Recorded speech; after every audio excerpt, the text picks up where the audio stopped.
ఇవాళటి వరకు మేము చాలా బలవంతుణ్ణి అని అనుకునేటటువంటి వాళ్ళు రేపు పొద్దున ఒక చిన్న సంఘటనతో మొత్తం సినారియో మారిపోతుంది. ఇవాళ పరిస్థితి చూడండి. నిన్న మొన్నటి వరకు బండి సంజయ్ గారు అంటే తిరుగులేని బీజేపీ నాయకుడిగా ఇక్కడ పేరుండే. నిన్న జరిగినటువంటి సంఘటనలో వారి అబ్బాయి మీద వచ్చినటువంటి ఆరోపణలో ఆయనంతట ఆయన స్వయంగా వాళ్ళ కొడుకుని తీసుకెళ్లి పోలీసులకు అప్పచెప్తే ఆ పేరు అట్లానే ఉండేది. కానీ ఇవాళ ఏం జరుగుతోంది? అంత తీవ్రమైన ఆరోపణలు ఎదుర్కొంటున్నా కూడా కంప్లీట్గా రేవంత్ రెడ్డి గారు బండి సంజయ్ గారిని రక్షించడము, తెలంగాణ మహిళలందరూ నోటీస్ చేస్తున్నారు ఏం జరుగుతుందని చెప్పి. అంత గ్రేవ్ ఆరోపణలు ఉంటాయి. పాక్సో కేసు పెడితే సెక్షన్ 6 లాంటి నాన్ బెయిలబుల్ సెక్షన్ పెడితే కూడా నేను విచారణకు రాను అని వాళ్ళ నుంచి ఒక మెయిల్ పెట్టేస్తే పోలీసు వాళ్ళు అబ్స్కాండింగ్ అని చెప్పి పట్టుకొని జైల్లో వేయకపోతే తెలంగాణ మహిళలు చూడరు అనుకుంటారా అండి? డెఫినెట్గా చూస్తారు. కానీ ఎప్పుడు చెప్పాలో డెసిషన్ అప్పుడు చెప్తారు. కాబట్టి ఇట్లాంటి సంఘటనలతోని ఒక పక్క కాంగ్రెస్ పార్టీ, ఇంకొక పక్క భారతీయ జనతా పార్టీ కంప్లీట్గా ప్రజల యొక్క ఫేత్ని కోల్పోతూ ఉన్నారు. ఈ రాష్ట్రంలో యాజ్ ఆన్ టుడే మనం ఇట్లా మాట్లాడుతున్నటువంటి సందర్భంలో కూడా ప్రతిరోజు 7 మంది ఆడబిడ్డల మీద అత్యాచారం జరుగుతుంది. ఇది రిపోర్టెడ్ ఫిగర్స్ నేను చెప్పేది. అన్రిపోర్టెడ్ ఫిగర్స్ క్రైమ్ విమెన్ మీద ఎంత అవుతుంది అన్నది చాలా భయంకరంగా ఉంది. కానీ ముఖ్యమంత్రి గారు కాంగ్రెస్ పార్టీ ఏమాత్రం కూడా విశ్వాసం కల్పించలేకపోతా ఉంది. ఇవాళ బండి సంజయ్ గారి విషయంలో ఎందుకు ప్రభుత్వం ఇంత లీనియంట్గా వ్యవహారం చేస్తోంది? అది డెఫినెట్గా ప్రభుత్వం రేపు ఆన్సర్ చేయాల్సిందే.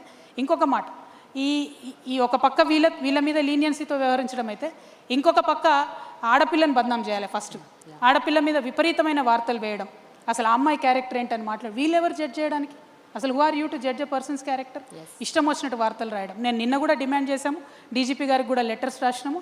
మళ్ళీ కూడా చెప్తా ఉన్నాం, ఎవరైనా సరే ఆడపిల్ల మీద ఇష్టం వచ్చినట్టు రాసినటువంటి ఏ వ్యక్తులైనా సరే వాళ్ళ సోషల్ మీడియా అకౌంట్స్ని తప్పకుండా ఫ్రీజ్ చేయాలి. యూట్యూబ్ ఛానల్స్ ఉంటే వాళ్ళని క్లోజ్ చేయాలి. ఇవి కరెక్ట్ పద్ధతి కాదు, కరెక్ట్ సిస్టమ్ కాదు. Yes, let the courts decide, let the police decide, let them conduct investigation. అవేమి జరగకముందు who are you to do a trial? ఈ మీడియా ట్రయల్ అనేటటువంటి కల్చర్ ఎంత ఎంకరేజ్ చేస్తే ఆడపిల్లలకు అంత నష్టం జరుగుతుంది. కాబట్టి దాన్ని మాత్రం నేను తీవ్రంగా ఖండిస్తున్నాను. అట్ ద సేమ్ టైం నేను మొన్న కూడా చెప్పాను, బండి సంజయ్ గారు ప్రధానమంత్రి గారితో స్టేజ్ షేర్ చేసేది లేకుండే. ఒక పక్క ప్రధానమంత్రి గారు, ఇంకో పక్క ముఖ్యమంత్రి గారు, ఈ పక్కన బండి సంజయ్ గారు ఉంటే ఇన్వెస్టిగేషన్ ఎట్లా చేస్తారండి చేసే ఆఫీసర్? పైగా ఒక సిట్ వేయలేదు, జూనియర్ ఆఫీసర్స్ని పెట్టినారు. సో ఇది every which way Revanth Reddy గారు యాంటీ ఉమెన్ అని ఎస్టాబ్లిష్ చేసుకుంటున్నారు తప్పితే ఇదైతే కరెక్ట్ పద్ధతి కాదు. మేము ప్రభుత్వాన్ని డిమాండ్ చేస్తున్నాం, నిష్పక్షపాతంగా ఎంక్వైరీ జరగాలి. ఈ ఎంక్వైరీ అయ్యేంత వరకు కూడా బండి సంజయ్ గారు తప్పుకుంటే బాగుంటుంది వారి పదవి నుండి. హోంశాఖ సహాయ మంత్రిగా వారు ఉన్నప్పుడు నిష్పక్షపాతంగా ఇన్వెస్టిగేషన్ జరుగుతుందంటే నమ్మే పరిస్థితిలో మాత్రం తెలంగాణ ఆడబిడ్డలు లేరు. కానీ రీసెంట్గా మీరన్నట్టే బీఆర్ఎస్ లీడర్స్ కూడా చాలామంది దీని మీద దుమ్మెత్తిపోశారు, ఉవ్వెత్తున అగ్రెసివ్ అయిపోయారు. దేవర్ సేయింగ్ విమెన్కి అన్యాయం జరుగుతుంది, క్రైమ్ రేట్ పెరుగుతుంది అగేన్స్ట్ విమెన్, అట్రాసిటీస్ పెరుగుతున్నాయి, రేప్స్ పెరుగుతున్నాయి, there is no security for women అని బీఆర్ఎస్ నాయకులు కూడా అంటున్నారు. So what is your? సమస్యను ఏ పొలిటికల్ పార్టీ హైలైట్ చేసినా తప్పులేదు. ఎవరైనా సరే సమస్యను ఏ పొలిటికల్ పార్టీ హైలైట్ చేసినా తప్పులేదు. ప్రభుత్వంలో ఉన్న వాళ్ళ బాధ్యత కదా. ప్రభుత్వంలో ఉన్న రేవంత్ రెడ్డి గారు స్పందించాలి, కనీసం ఇట్లాంటి అంశాల మీద స్పందించి ఏం చేస్తారనేటటువంటి ఒక ప్లాన్ ఆఫ్ యాక్షన్ చెప్పాలి. ఆ విశ్వాసం అయితే కల్పించినట్టు కనిపించట్లేదు. అందుకనే మేము రేపు ప్రధానమంత్రి మోడీ గారికి కూడా లెటర్ రాస్తాం, బండి సంజయ్ గారిని తప్పించండి అని చెప్పి డిమాండ్ చేస్తాం. మీరు రాస్తున్నారా? Yes, definitely. ఓకే. అదే స్టేజ్ మీద ఇంకొకటి జరిగింది మ్యామ్. మొన్న మోడీ గారు రేవంత్ రెడ్డి గారిని అన్నారు హమారే సాత్ జోడో అని. ఓ ఆల్రెడీ జుడికే హై భయ్, వాళ్ళిద్దరు కలిసి ఉన్నారు ఆల్రెడీ. ఆయన ఆర్ఎస్ఎస్ సీఎం అని మేము ఎప్పుడో చెప్పినాం, కొత్త ఏం కాదు. ఆయన బడే బాయ్ చోటే బాయ్ అని డే 1 నుంచి వాళ్ళు కలిసే ఉన్నారు, డిఫరెంట్ కాదు. కాబట్టే ఈ రాష్ట్రానికి రావాల్సినటువంటి అనేక నిధులు రాకపోయినా, ఒక్క సింగిల్ జాతీయ హోదా రాకపోయినా, ఒక్క ప్రాజెక్టుకు కూడా రేవంత్ రెడ్డి గారు ఏమన్నారు బీజేపీని? ఆయన 100 సార్లు పోయి కలిసి వస్తారు ప్రధానమంత్రి గారిని. బీసీ బిల్లులు పెండింగ్ ఉంటాయి, దాని మీద మాట్లాడరు. నేషనల్ ప్రాజెక్ట్ స్టేటస్ పెండింగ్ ఉంటుంది, దాని మీద మాట్లాడరు. ఇట్లా అనేకమైన విభజన హామీలు ఇంకా పెండింగ్ ఉన్నాయి, దాని మీద మాట్లాడరు. సో వాళ్ళిద్దరు కలిసే ఉన్నారు. Revanth Reddy garu is not a Congress CM, is RSS CM. ఇది ఫస్ట్ నుంచి చెప్తున్నాను, డే 1 నుంచి. Okay ma'am, coming to one of the important points. ఇప్పుడు ఒక విమెన్ లీడర్షిప్ అన్నది ఒకటి ఉంటే what kind of uh changes we can see as society?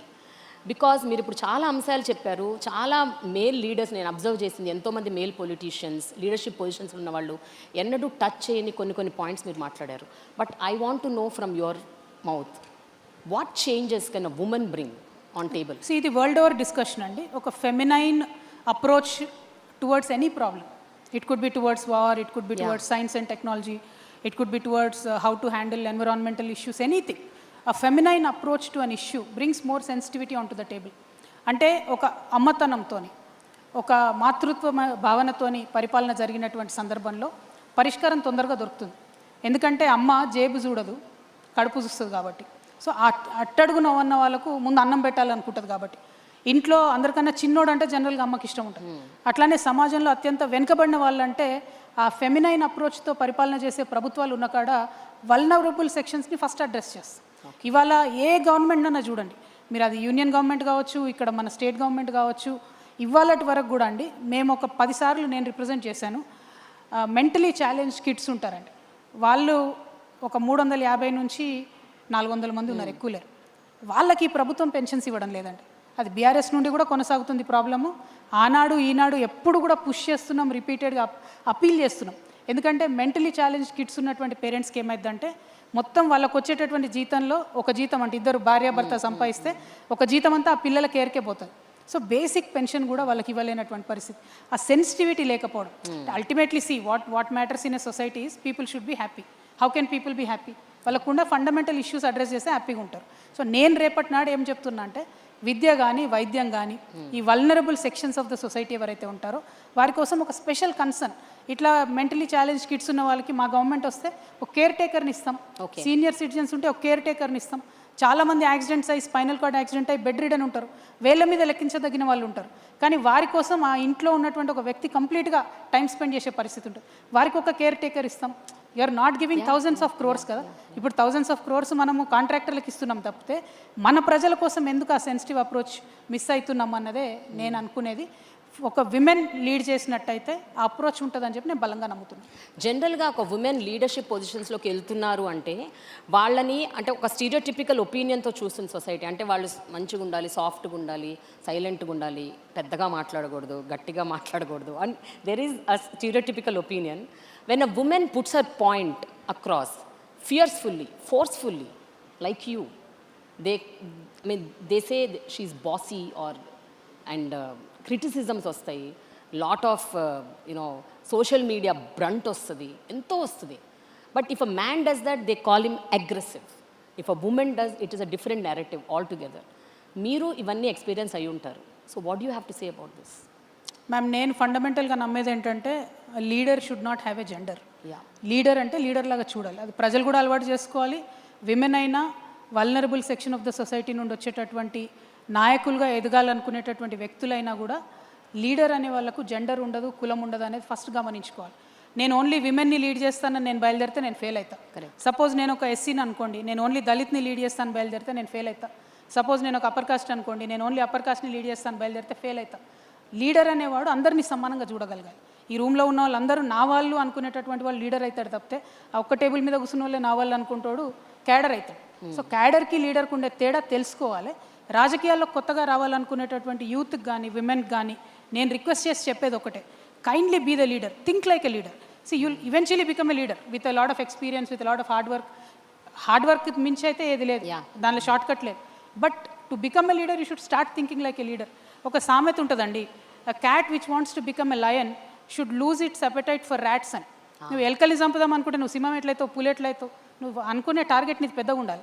అప్పుడే నువ్వు సింహం లయన్ అవుతావు తప్పితే లేకపోతే పిల్లిలాగానే మిగిలిపోతావు. కాబట్టి ఆ అప్రోచ్ సొసైటీలో వచ్చినప్పుడు మాలాగటి లేడీస్ కావచ్చు, వల్నరబుల్ సెక్షన్స్ నుంచి లీడర్షిప్ చేద్దాం అనుకునే వాళ్ళు కావచ్చు, అరే నాకు పొలిటికల్ బ్యాక్గ్రౌండ్ లేదు, నా దగ్గర పైసలు లేవు, నేను ఎట్లా లీడర్ కావాలనుకునే వాళ్ళు కావచ్చు, థింకింగ్ మారితే అన్ని మారుతాయి.